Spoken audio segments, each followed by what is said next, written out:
Today I'm working on my 88 4Runner. Did an engine swap on it.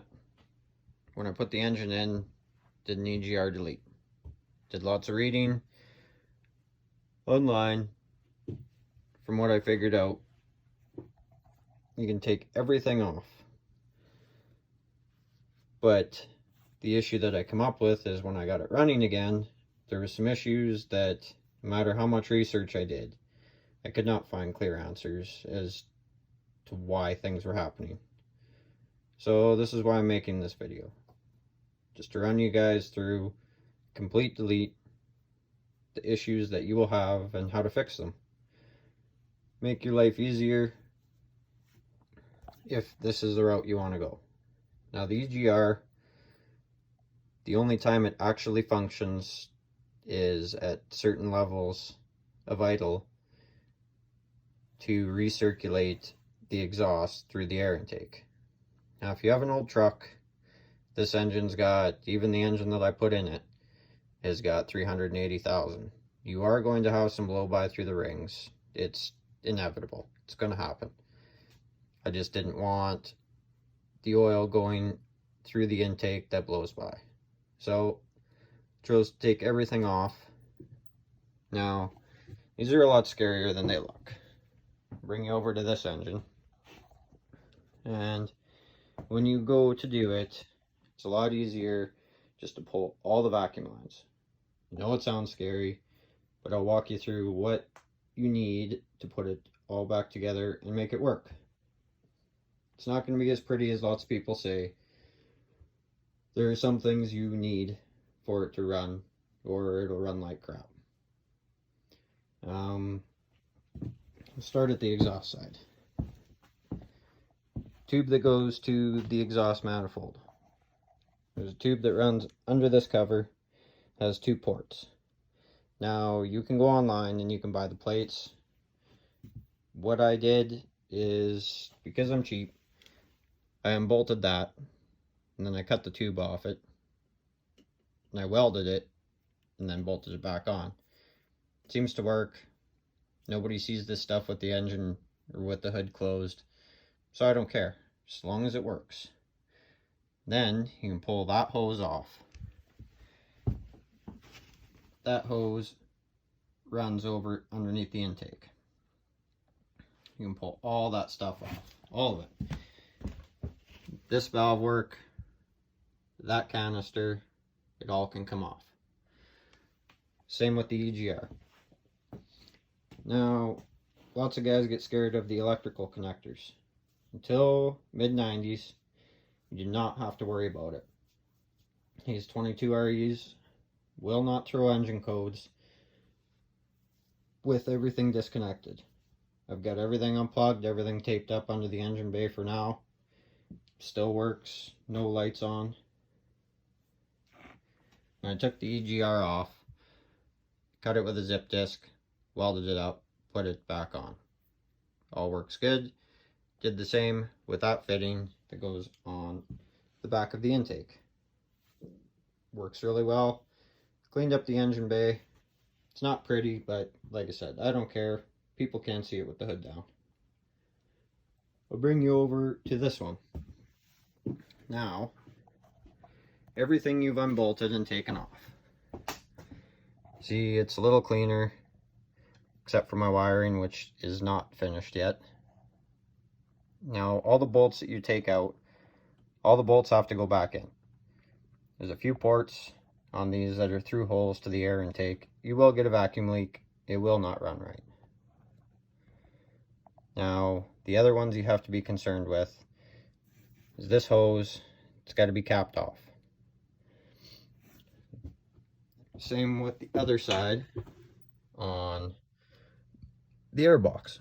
It has to be capped off as well.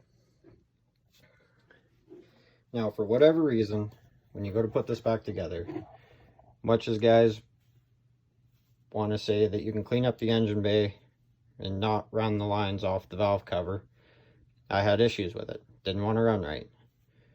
So I kept the hoses on it. This thing lives in water, has a snorkel, driving water over the hood pretty regularly.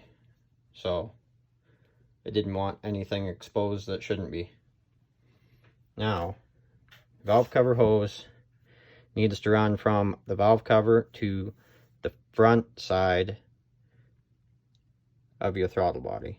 It needs this through vacuum off the engine.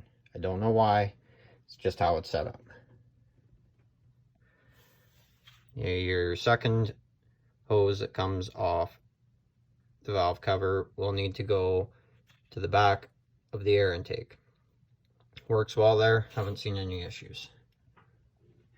Depending on what you do with your truck and the conditions you drive in, charcoal canister comes off the fuel tank, has a vacuum line on it as well. Lots of guys will cap it off and leave it alone. How much water this truck goes through, I'd prefer to have the vacuum on it because everything gets submerged in the water. Now, the vacuum hose that runs off the charcoal canister goes to the front side of the intake. Tried it on the back side, didn't really make a difference, so I put it on the front. The other one that you will have issues with, and I've tried to run without it, is your fuel regulator. That's the pod down there. I've run the hose over to this side of the intake on the back. Seems to work good. If you don't run this hose, leave it open, it will bog out due to overpressuring the fuel system. Now,